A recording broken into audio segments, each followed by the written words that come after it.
오늘 본문 말씀은 디모데후서 4장 9절에서 11절 되겠습니다. 디모데후서 4장 9절에서 11절까지 말씀 제가 봉독을 하겠습니다. 너는 어서 속히 내게로 오라.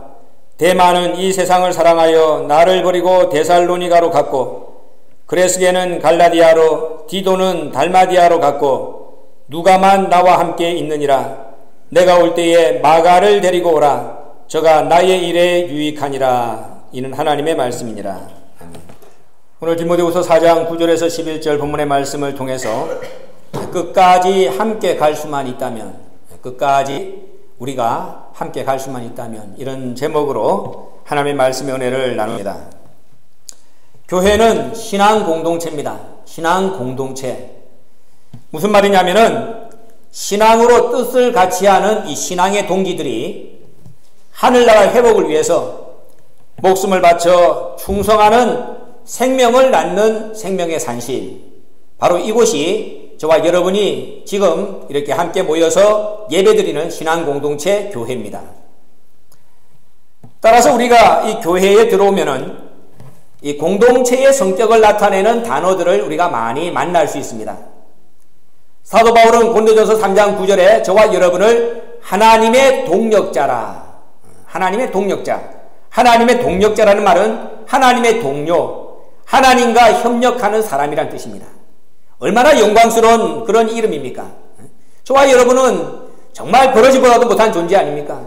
그런데 하나님께서 우리 보고 너는 나의 동료다, 너는 나와 함께 협력해서 일하는 사람이다.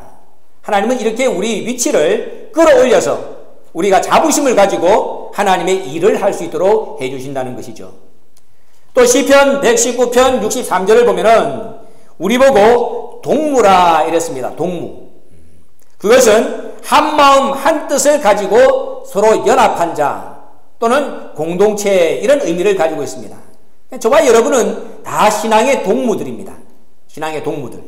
이것이 다 공동체가 어떤 모양으로 운영되어야 되는가 하는 것을 우리에게 가르쳐 주시는 그러한 단어라고 말씀을 할 수가 있습니다. 교회는 이처럼 함께 일하는 곳입니다. 뭐 어떤 사람은 뛰어난 사람이 있습니다. 어떤 사람은 좀 모자른 사람이 있습니다. 그렇다고 해서 사회에서는 뛰어난 사람이 앞서가지만은 교회는 그렇지 않습니다. 교회는 뛰어난 사람도 있고 모자른 사람도 있고 탁월한 사람도 있고 부족한 사람도 있지만은 교회만큼은 하나님께서 함께 가는 곳이다, 함께 일하는 곳이다, 이렇게 말씀을 하십니다. 그래서 이 관계를 우리가 가장 이해하기 쉽게 지체 관계로 설명하고 있습니다. 저와 여러분 보세요. 몸은 하나입니다. 근데 이 몸에 하나님이 여러 가지 지체를 뒀습니다. 손도 있고 발도 있고 눈도 있고 귀도 있고 코도 있고 여러 가지 지체가 있지만은 하나님은 몸은 하나다. 몸은 하나다. 그 지체들은 하나님이 원해서 각각 몸에 두신 것이다, 이렇게 말씀하고 있습니다. 하나님이 원했습니다. 우리가 원해서가 아닙니다. 따라서 우리는 어떤 것이 무겁고 어떤 것이 가볍다, 또는 어떤 것이 유익하고 어떤 것은 무익하다, 이렇게 말할 수 없다는 거죠. 하나님이 필요해서 원해서 각각 몸에 두셨기 때문에. 어떤 사람은 눈은 참 목 위에 있잖아요. 그러니까 눈이 볼 때 발을 째려보는 거야. 야, 나는 이 만물을 쫙 보는 이런 은혜를 받았어. 근데 너는 봐라. 맨날 양말에 싸가지고 신발 속에 들어가가지고 맨날 걸어다니니 부르 터지고 물집 생기고 벗으면 냄새나고 또 여름엔 무좀 생기고, 야, 어떻게 같은 몸에 붙어있는 지체인데 나는 위에 있고 너는 밑에 있냐? 그렇게 말할 수 없다는 겁니다. 하나님께서는 내가 필요해서 뒀다, 그러니 말하지 말라는 거예요. 그러면서 고린도전서 12장 24절에 참으로 귀한 말씀을 했습니다.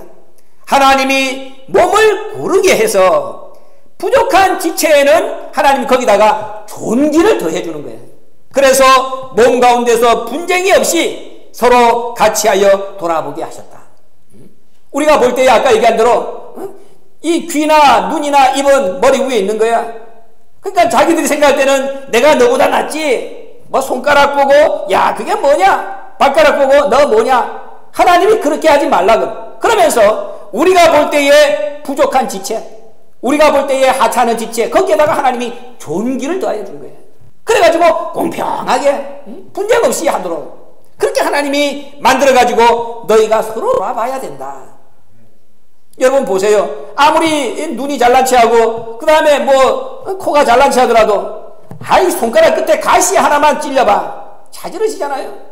여기 보면은 뭐 손톱이 나는데 옆에 뭐 까칠까칠한 거 그거 여러분 놔두고 가다가 보면은 스치기만 해도 정신이 번쩍 나잖아요. 그걸 또 이렇게 가위로 잘라내든지 칼로 후벼 파든지 해야 된다 그 말이야. 그래 우리가 따지고 보면은 어떤 것 하나 버릴 것이 없고 어떤 것 하나 귀하지 않은 것이 없고 모두가 공평하다. 바로 이것이 성도가 몸담고 사는 신앙 공동체의 성격을 보여주는 것입니다. 성도는 이처럼 서로 같이 하고 서로 돌아보는 존재입니다. 그것이 성도가 존재하는 이유고 하나님이 공동체 속에 성도를 몰아넣은 이유가 됩니다. 히브리서 3장 13절에서 사도 바울은 이렇게 말씀합니다. 오직 오늘이라고 일컫는 동안에 너희가 매일 피차 권면해서 너희 중에 누구든지 죄의 유혹으로 강팍해 됨을 면하라. 우리 보고 서로 너희가 매일 권면해라. 그래서 너희 중에 누구든지 한 사람이라도 말씀에서 떨어져 나가는 자가 없도록 하게 해라. 누구든지라고 말했습니다. 형제면 형제, 자매면 자매, 모두에게 적용되는 말씀이라는 겁니다. 한 사람도 예외가 없다. 한 사람도 잃어버려서는 안 된다. 이것을 우리에게 가르쳐주고 있습니다. 너희가 피차 권면해서, 그것도 매일 권면해서 너희 중에 한 사람이라도 떨어지는 자가 없게 하라. 우리 주변을 돌아보시기 바랍니다. 우리 중에 떨어져 나간 자가 누굽니까? 우리 가운데에 지금 강팍함의 위험 수위에 머물러 있는 사람이 누굽니까? 여러분 눈에 띄면은 쫓아가서 떨어지기 전에 붙잡아야 됩니다. 그리고 잃어버리기 전에 권면해야 됩니다. 소 잃고 외양간을 고쳐봐야 아무런 소용이 없다는 거죠. 왜 우리가 그렇게 해야 됩니까? 그랬더니 하나님이 말씀하기를 너희는 십자가 피로 하나님의 가족이 된 존재들이기 때문이다. 우리 형제는 챙깁니다. 우리 자매는 챙깁니다. 우리 부모님은 챙깁니다. 우리 자녀들은 챙깁니다. 근데 하나님은 말씀하기를 너희는 그것보다도 훨씬 강력하고 훨씬 뜨거운 십자가의 형제들이니라. 우리가 그걸 느껴야 되는 거예요. 집안에 있는 형제는 맨날 싸움박질 하잖아요. 그잖아. 또 어머니 아버지는 안 보면 보고 싶은데 만나면은 3일 못 가. 그잖아. 큰 소리가 듣기 싫어서 보따리 사가지고 또 나가. 그런 관계가 육신의 관계지만은 하나님이 십자가 피로 하나님의 가족이 된 우리 보고는 그것보다도 더 뜨겁고 그것보다도 더욱더 강력한 그러한 결속력을 가진 그러한 관계를 맺은 존재들, 그게 성도들이라는 거죠. 로마서 9장 3절을 보면은 사도 바울이 이 십자가 피로 형제된 저와 여러분이 얼마나 뜨거운 관계인가, 그리고 자기는 어떤 마음으로 그 뜨거운 관계를 유지시키기 위하여 애를 썼는가 하는 것을 고백하고 있습니다. 나의 형제 곧 고륙의 친척을 위해서 내 자신이 저주를 받아 그리스도에게서 끊어질지라도 원하는 바로라. 저희는 이스라엘 사람이라. 여기서 말하는 나의 형제 골육의 친척은 이 육신의 관계를 얘기하는 것이 아닙니다. 왜? 마지막에 저희는 이스라엘 사람이라. 이스라엘이라고 하는 이름을 가지고 있는 신앙의 공동체.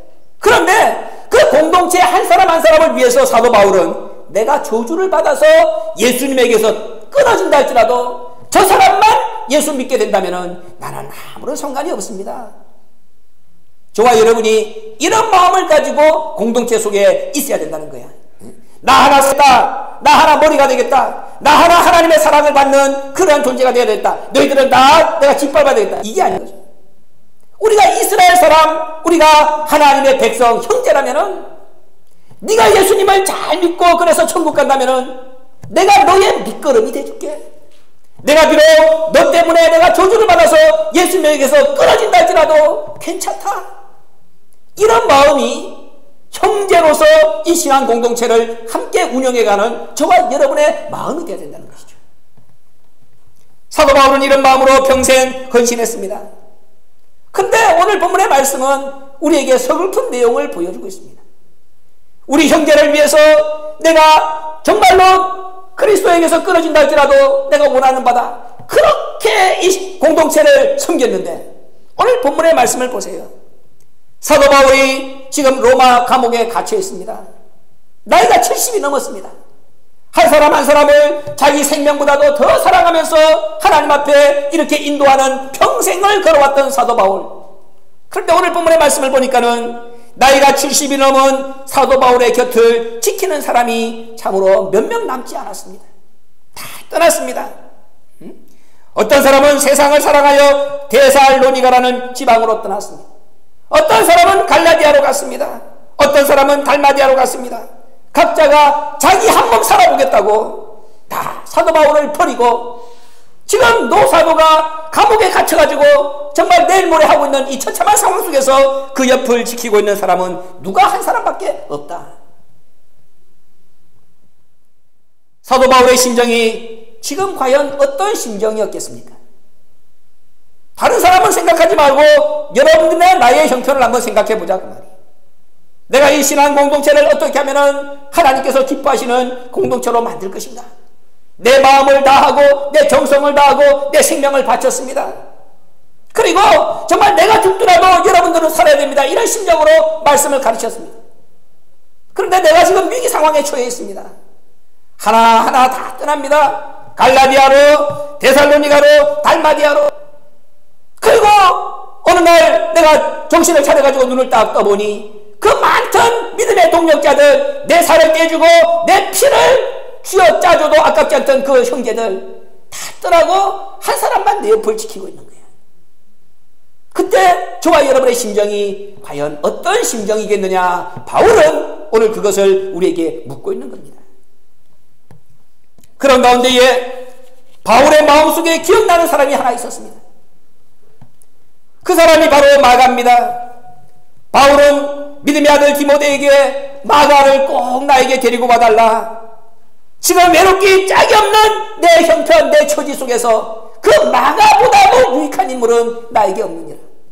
내가 마가를 보면은 위로받을 것 같다. 내 마음이 기쁠 것 같다. 그러니 무슨 일이 있더라도 그 마가를 나에게 꼭 데려다 주라. 사도 바울은 지금 디모데에게 그렇게 부탁을 하고 있는 겁니다. 우리가 절박한 상황에 빠졌을 때에, 그래서 외롭기 그지없을 때에 우리가 기억나는 사람 한 사람이 없다면 그 인생은 실패한 인생입니다. 제가 외롭고 힘들 때에 한국에 있을 때 제 전화번호에 기록되어 있는 인물이 1000명이 넘어. 그 보기가 힘들어요. 그렇게 내가 잘 나가고 내가 높은 위치에 있고 내가 도와줄 수 있는 자리에 있을 때는 사람들이 그렇게 많더라고 말이야. 그래서 뭐 정치하는 사람, 뭐 법조계에 있는 사람, 뭐 예술가, 종교인, 목사 1000명이 넘습니다. 보기도 귀찮아. 그런데 힘들어가지고 일본부터 쫙 가나다로 순서대로 나오니까 이렇게 막 보는 거야. 과연 누구한테 전화해가지고 위로라도 받을까? 야, 1000명이 넘는데 쭉 훑어봤더니 막상 외롭고 힘들 때에 이걸 탁 눌러가지고 야, 저녁에 밥이라도 같이 먹자. 그렇게 말하고 싶은 사람이 한 명도 없더라고.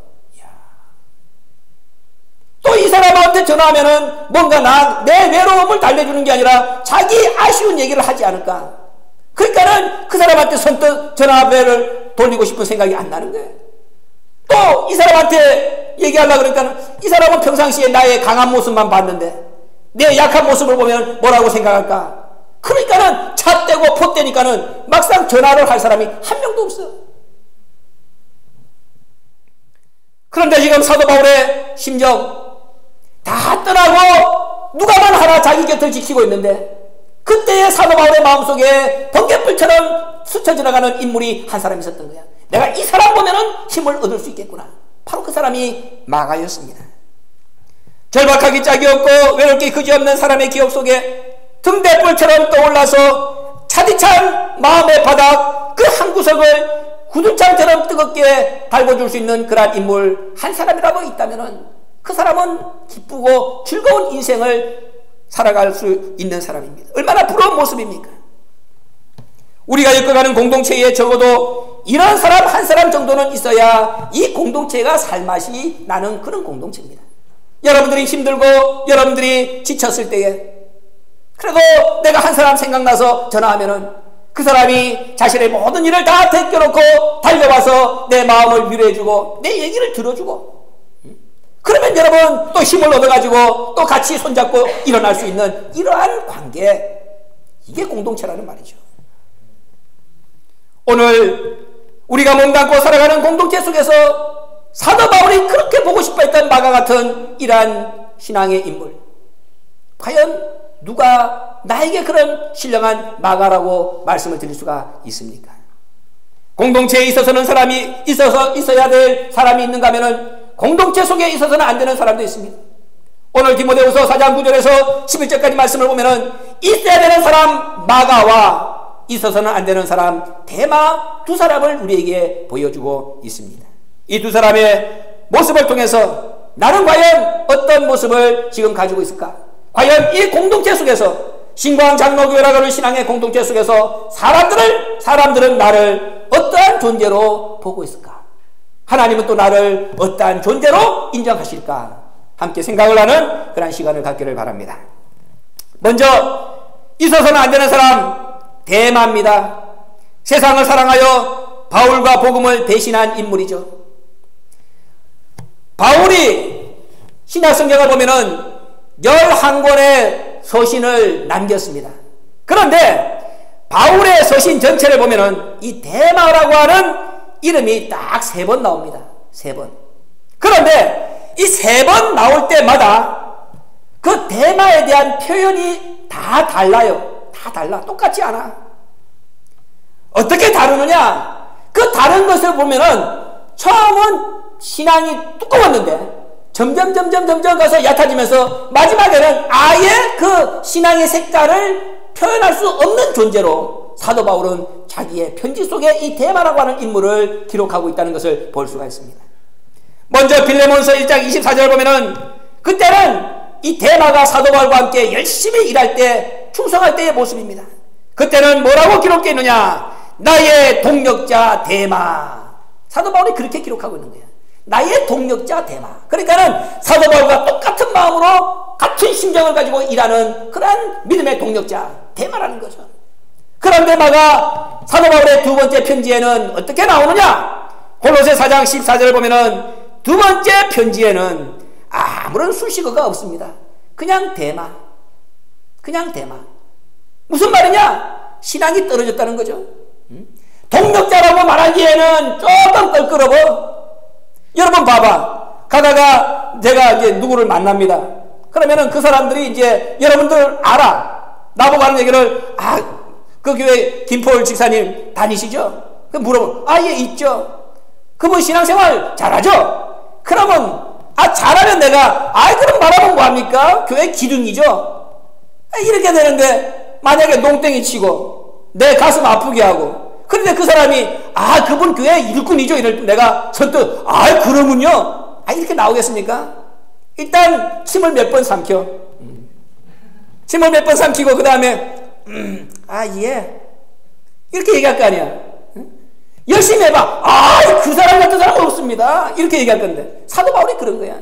두 번째 편지에서 데마가 첫 번째는 나의 동력자 데마인데 두 번째는 그냥 앞에 거 다 빠지고 그냥 데마 이래 나와 있는 거예요. 그런데 오늘 디모데후서 4장 10절 이 세 번째 편지에는 뭐라고 기록되어 있느냐? 사도 바울을 버리고 세상으로 도망간 배신자. 세 번째는 이렇게 나와 있는 거예요. 세 번에 걸쳐 기록되어 있는 데마의 이름에 대한 표현 다 다릅니다. 근데 그 다른 것은 데마의 신앙이 변질된 것을 우리에게 보여주고 있는 거지. 동력자에서 그저 아무런 수식어가 없다가 그 다음에는 배신자로, 편안하고 자기가 유익할 때는 바울과 함께 일하는 것 같이 보였다가 힘들고 또 핍박받는 것이 눈에 보이게 되니까 미련 없이 모든 것을 버리고 배신자가 되어버린 데마. 사도 바울을 버린 것은 복음을 버린 겁니다. 복음을 버린 것은 하나님을 버린 겁니다. 그것이 바로 데마의 모습이라는 거죠. 왜 대마가 이런 길을 걸었겠습니까? 신앙의 뿌리가 없으면 이렇게 된다는 겁니다. 사도행전 5장 41절에 보면은 초대교회 사도들은 예수님을 위하여 능력을 받을 때에 기쁨으로 받았습니다. 야, 내가 이 매 한 대 맞으면 맞을수록 내가 천국에 더 가까이 가는구나. 그래가지고 사람들이 자기를 예수 믿는 사람으로 인정해가지고 능력을 주는 것을 기쁘게 받아들인 거예요. 누가 뺨에 치면은 또 돌을 던지면은 피하지 않고 그걸 맞은 거야. 그걸 피를 줄줄 흘리면서도 기쁘게 하나님, 내가 오늘 이렇게 예수님의 이름을 위해서 이렇게 내가 고난의 흔적을 받게 해주시니 감사합니다. 그렇게 갔어요. 목숨 걸고 성전이나 집에서 예수를 그리스도라고 힘을 다하여 가르치고 전도하는 일을 쉬지 않았던 것은 그들의 신앙의 뿌리에 부활의 능력이 있었기 때문입니다. 그러나 오늘 대마에게는 그것이 없습니다. 그것이 없어. 그러니까는 사도 바울이 감옥에 갇혀가지고 위기 상황에 처하니까는 아이고야, 내가 사도 바울 옆에서 같이 있다가는 나도 감옥에 들어가겠구나. 그래서 도망간 겁니다. 미래의 소망보다 현실을 선택한 것이고 십자가보다 자기 자신을 선택한 것이고 그리스도 안에 보이지 아니하는 성공보다 그리스도 바깥에 있는 현재적인 성공을 더 크게 본 것이고 위대한 소망의 영웅이 되는 것보다 연약한 번영의 현실을 선택하고 보이지 않는 말씀의 세계보다 보이는 현실을 더 사랑한 이 연약한 자의 모습, 이것이 대마의 모습이라고 성경은 말씀하고 있습니다. 어려울 때에 함께 해주는 자, 그런 사람들이 신앙의 동지입니다. 그런데 우리 삶은 그렇지 않잖아. 내가 잘 나가고 형편이 좋으면은 벌떼같이 나에게 오지만은 내 형편이 어지러우면은 다 떠나버리는 것이 세상 이치입니다. 그러나 신앙의 동지만큼은 그러면 안 된다는 것이. 어려울 때에 끝까지 함께하면서 지켜줄 수 있는 그러한 사람, 이러한 사람을 성경은 진정한 동무라고 말씀하고 있습니다. 그러기 위해서는 분명한 말씀의 체험, 그리고 말씀의 목적이 같아야 된다. 성경은 그것을 우리에게 가르쳐주고 있습니다. 다니엘서 2장 17절에서 18절까지 보면은 다니엘의 세 친구가 나오죠. 다니엘의 세 친구, 우상에게 절하지 않음으로 말미암아서 풀물 속에 던짐을 당하게 됐습니다. 그런데 이 다니엘의 세 친구는 서로가 도망가지 않았습니다. 서로가 서로에게 기도의 동지가 되고 서로가 서로에게 믿음의 동지가 되고 서로가 서로에게 신앙의 동지가 됐습니다.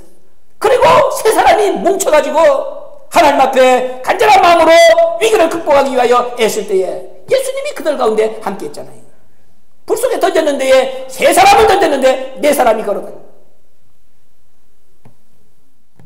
우리가 지금 대마의 모습을 보지만은 이 대마의 모습이 결코 저와 여러분의 모습이 아니라고 말할 수는 없습니다. 또 그렇게 되지 않는다는 보장도 없기 때문에 대마의 모습을 항상 우리는 마음속에 두고 경계를 해야 되는 것입니다.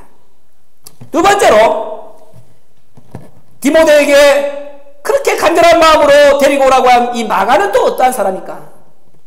마가는 배신의 길에서 다시 정신을 차리고 하나님의 일에 유익하게 쓰임받는 존재가 된 인물입니다. 마가를 보면은 그 전력이 참으로 특이합니다. 예수님의 제자들은 되게 가난한 어부였습니다.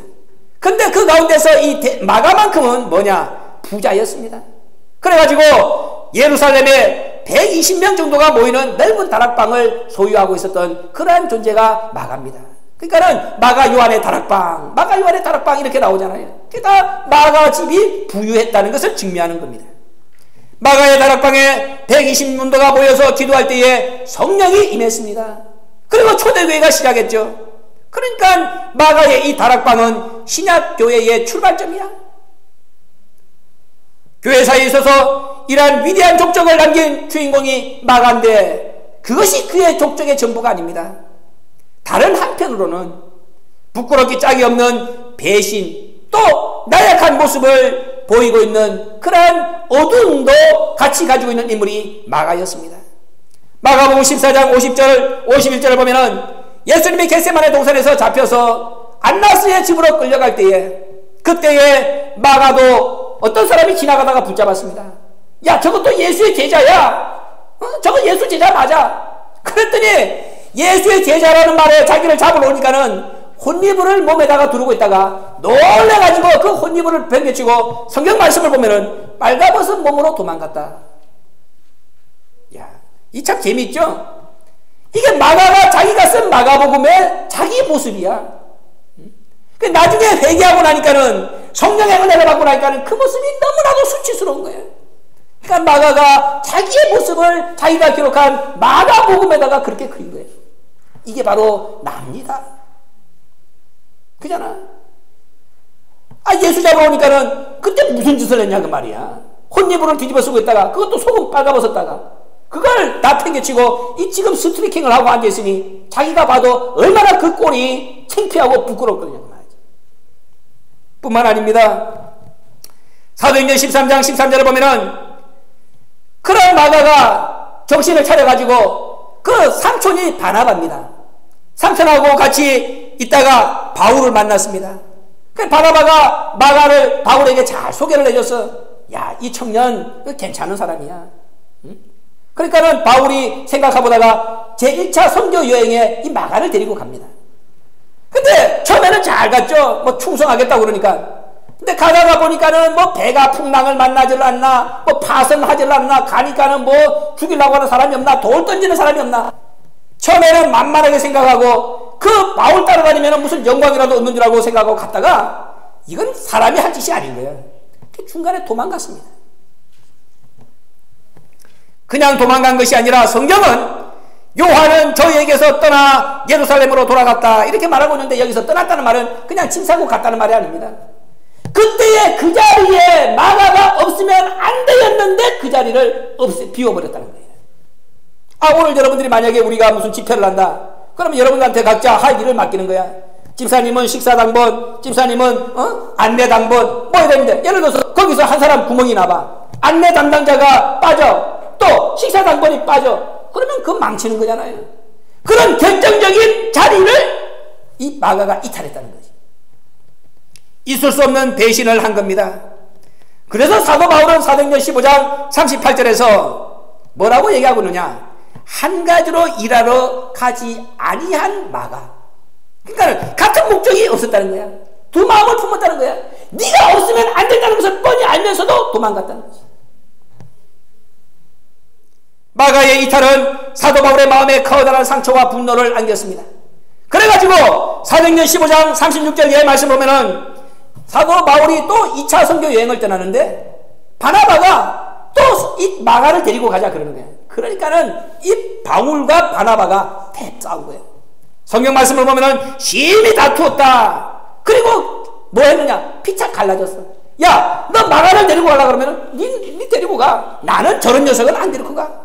그러면서 사도 바울은 신라를 데리고 가고 바나바는 자기 조카 마가를 데리고 서로가 갈라졌다고 성경은 말씀하고 있습니다.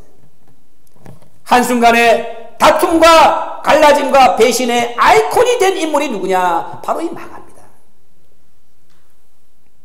여기까지만 우리가 마가의 이력을 보면은 이제 마가는 끝장난 사람 같죠. 그렇게 그 사도 바울한테 다시는 회복 불가능한 그러한 불신을 안겨준 인물. 사도 바울의 위치가 당당했잖아요. 사도 바울이 예루살렘 교회에 가가지고 마가라고 하는 인물은 상종할 인물이 안 됩니다. 여러분들 만약에 어디 선교 여행을 간다 그러면은 절대로 마가만큼은 데리고 가지 마세요. 한마디만 하면은 끝장입니다. 다시 회복을 할 수 있다는 그러한 가능성이 보이지 않는 상황 속에서의 마가, 그 마가가 어떤 행동을 했느냐, 성경은 거기에 주목하라고 우리에게 말씀하고 있습니다. 삐딱하게 마음먹으면은 얼마든지 더 크게 배신할 수도 있습니다. 왜? 그 당시에 세력이 있죠. 예루살렘 사람들이 자기가 부자인 줄 알아. 또 바나바 같은 사람이 구원자야. 마음만 먹으면은 그래, 너희들끼리 못난 놈들끼리 잘해봐라. 나는 뭐 너희들 앞서라도 얼마든지 내가 대접받아. 삐딱하게 나가면은 한없이 삐딱하게 나가서 망할 수도 있었습니다. 그러나 마가는 결코 그러지 않았습니다. 자신의 한때의 실수를 마음으로 곱씹었습니다. 내가 왜 그 상황을 극복하지 못했을까?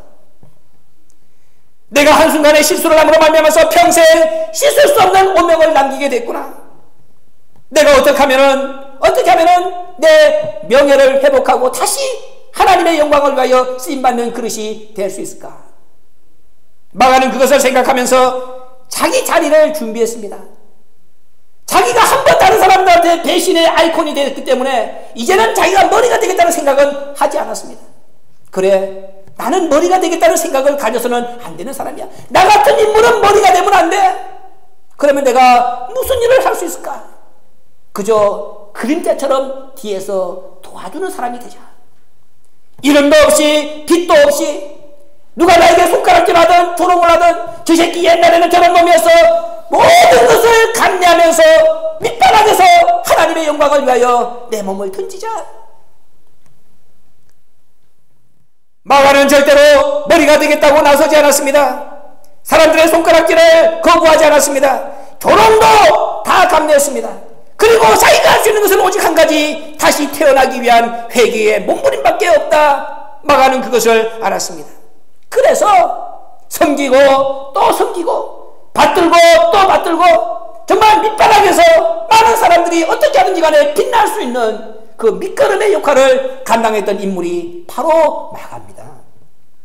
그래서 오늘 노사도 바울이 그 많은 믿음의 동력자, 자신의 생명을 던져서 다 이렇게 섬겼던 사람이 떠나고 누가만 있는 그 외로운 상황 속에서 그 옛날에 자기를 배신하고 자기의 마음속에 그런 상처와 분노를 안겼지만은 불평하지 아니하고 원망하지 아니하고 보이지 않는 그림자처럼 밑바닥에서 사도 바울을 묵묵하게 섬기고 섬겼던 그 진짜 일꾼 마가가 이 바울의 머릿속에 떠올랐던 겁니다.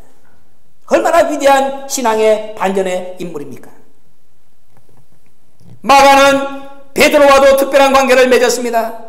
베드로전서 5장 13절을 보면은 베드로는 이 마가를 가리켜서 믿음의 아들이라 이렇게 말씀하고 있습니다. 사도 바울에게는 배신자인데 이 베드로에게는 어느 날 이 마가가 믿음의 아들로 바뀌어져 있는 거예요. 마가의 회심은 베드로의 역량 때문이라고 생각할 수가 있습니다. 하나님은 우리가 보세요. A라고 하는 사람에게는 내가 버림을 받아도 B라는 사람이 나에게 맞을 수가 있어. 또 A라는 사람이 나에게는 또 안 맞는데 B라고 하는 사람이 또 나에게는 적당하고 그 사람이 똑같은 말을 하는데도 그 사람 말이 내 귀에 들어올 수도 있는 거예요. 사도 바울하고 베드로가 마가에게는 어떠한 인물인가? 꼬치꼬치 따지면서 정확한 이 바울보다는 좀 두루뭉실하게 가는 베드로가 마가에게는 좀 더 친근할 수가 있습니다. 그래서 성경학자들은 베드로가 마가의 회심에 결정적인 영향을 끼친 인물일 것이다. 마가는 자신의 모든 것을 더 잘 이해하고 받아준 베드로가 바울보다는 편하고 가까이 하기 쉬운 상대였을지 모릅니다. 그래서 베드로의 말 한마디 한마디를 들으면서 자신의 잘못을 뉘우치고 고쳤습니다. 그리고 섬겼습니다. 자기가 가지고 있는 재물과 자기가 가지고 있는 자질을 가지고 위대한 하나님의 종들을 섬기는 일에 헌신하면서 보이지 않는 그림자로 자신을 투자하는 일에 그는 주저하지 않았습니다. 오늘 그가 집필한 마가복음 바로 그런 맥락에서 써진 겁니다. 사도 바울이 로마에서 말씀을 전하다가 지금 감옥에 갇혔습니다. 하나님이 사도 바울이 감옥에 갇히니까는 이제 로마를 복음화시켜야 되는데 말씀을 전할 사람이 없습니다. 그래서 하나님이 급하게 이 사도 베드로를 로마로 파송을 했습니다. 로마로 파송했어요. 바울이 감옥에 투옥되기 전에는 그림자같이 이 바울을 섬겼던 이 마가, 이제 베드로가 바울을 대신하여 로마를 복음화시키기 위하여 애를 쓰니까는 이제는 이 사도 베드로를 바울처럼 지근거리에서 마가가 섬깁니다. 그가 설교하는 곳마다 따라다닙니다. 그리고 그가 설교한 내용을 기록하기 시작합니다. 그리고 그것을 다 정리해가지고 모든 사람들이 잘 이해할 수 있도록 집필한 것이 바로 이 마가복음입니다. 마가복음은 마가가 베드로가 로마에서 말씀을 전할 때에 그를 따라다니면서 그가 한 설교 내용을 정리를 해가지고 예수님을 증거하기 위하여 기록한 책이 바로 마가복음인 거예요. 바울에게나 베드로 모두에게 그래서 유익한 인물이 될 수 있었다는 것이죠. 앞에 나서서 잘난 체하지 아니하고 자기가 가진 재물을 가지고 제시하지 아니하고 섬김의 자세로 누구를 섬기든지 간에 하나님의 복음을 위하여 목숨을 거는 위대한 사도들, 그들을 그림자처럼 섬기는 것이 나의 사역이다. 그렇게 생각하는 것이 바로 마가 인격의 밑바탕에 있었다 하는 말입니다. 바로 그것이 오늘 사도 바울의 마음속에 감동으로 남았고 모든 사람이 다 떠나서 허름도 짝이 없는 그 노사도의 마음속에 유일하게 등불처럼 떠오르는 인물, 바로 그가 이 위대한 마가였다고 성경은 말씀하고 있는 겁니다. 우리의 삶 속에 우리는 언제나 이 두 가지 존재의 모습을 보면서 우리의 신앙의 길을 닦아나가게 되는 겁니다. 한때는 나의 동력자라고 하는 칭송을 받았다가 점점 그 자리에서 일자리를 잃어버림으로 말미암아서 마지막에는 세상에 돌아가고 마는 어리석은 대마. 처음에는 그 자리가 고통스러워서 감당하지 못해서 그 자리를 박차고 떠났지만은, 그래서 배신자라는 오명을 떨쳐버릴 수 없는 그러한 자리에 나락에 빠지기도 했지만은 거기서 뉘우치고 다시 돌아서서 이제는 자신의 모습을 드러내는 것이 아니라 그림자처럼 자신의 모든 기회를 회개하고 뉘우치는 마음으로 밑바닥에서 섬기고 헌신하고 봉사하고 충성하는 마가 같은 인물. 오늘 저와 여러분은 어떠한 존재로서 저와 여러분의 신앙의 족적을 남기기를 원하십니까? 오늘 본문은 그것을 저와 여러분에게 묻고 있는 겁니다. 그러나 중요한 것은 마가가 됐든 대마가 됐든 누가가 됐든 우리는 나의 생명을 구하는 것도 중요하지만 내 곁에 머물러 있는 부족한 나의 동력자, 그 생명도 내 생명처럼 돌봐야 된다는 것입니다. 다 같이 마가가 되면 얼마나 좋겠습니까? 다 같이 누가가 되면 얼마나 좋겠습니까? 그러나 우리 주변에는 원치 아니하는 모습으로 대마의 모습을 보이는 자도 있을 수가 있다는 겁니다. 그러나 그를 향하여 조롱하고 그를 향하여 손가락질하고 그를 향하여 침뱉기 전에 그도 나의 지체라는 생각을 가지고 그가 누가가 될 수 있도록, 그가 마가로 변신할 수 있도록 끊임없이 기도하고 끊임없이 헌신하고 끊임없이 권면해서 피차 공동체 안에서 서로 살리는 역사를 감당하는 것, 이것이 교회 본연의 사명이라는 것만큼은 저와 여러분이 절대로 잊어서는 안 된다는 것을 오늘 본문은 말씀하고 있습니다. 우리의 과거를 돌아보면 우리의 잘못도 많습니다. 우리의 어리석음도 많습니다. 그 모든 것들을 일일이 지적하고 다 잘못을 책망했다면 오늘 이 자리에 저와 여러분의 모습이 어떻게 남아있을 수가 있었겠습니까? 우리 아버지는 그 모든 것을 아시면서도 언제 그런 일이 있었냐는 듯이 당신의 그 모든 속사람과 그 마음의 모든 가시들을 혼자 감내하시면서 여러분을 받아주시고 또 품어주신 결국으로 오늘 우리가 마가처럼 마지막 웃는 한 사람의 승리자가 되기 위해서 이 자리에 머물러 있다는 것 우리는 잊어서는 안 됩니다. 그 사랑을 우리가 기억한다면 오늘도 하나님의 공동체 속에서 될 수 있으면 할 수 있으면 발을 빼려고 애쓰는 그 어리석은 자들, 어리석은 대마를 붙잡아서 그들을 권면해서 내 사랑의 음성으로 그들의 손을 붙잡아서 끝까지 나와 함께 이 공동체 속에서 끝장을 볼 수 있는 마지막 웃는 한 사람 마가를 만들기 위해서 힘을 다하고 정성을 다하는 그 노력을 우리가 게을리해서는 안 된다는 것을 본문은 말씀하고 있습니다. 하나님이 원하시는 것은 뛰어난 존재, 내가 여기 한 사람 머물러 있는 것이 아니라 어리석고 부족한 우리 모두가 끝까지 함께 남아서 공동체를 구성하는 것이다. 명심하시고 우리가 서로를 위해서 끝까지 권면하면서 함께 머무는 그러한 위대한 사역의 종사, 헌신자들이 다 되어주시길 주님의 이름으로 부탁을 드립니다. 고마우신 아버지 감사합니다. 우리의 모습이 대마의 모습인지 우리의 모습이 마가의 모습인지 우리 아버지께서 논하지 않고 있는 모습 그대로 품어주시고 받아주신 결국으로 오늘 우리가 이제 남아있습니다. 오늘 이 자리에 남아있는 우리의 모습이 마지막 결산의 장까지 갈 수 있도록 붙잡아 주시고 또 우리 옆에서 흔들리는 사람이 있으면 붙잡아서 끝까지 함께 가는, 함께 남는 마가 같은 위대한 승리자가 될 수 있도록 우리 아버지 도와주시고 인도하여 주시고 선한 손길로 이끌어 주시옵소서. 예수님의 이름으로 감사기도 올려옵나이다.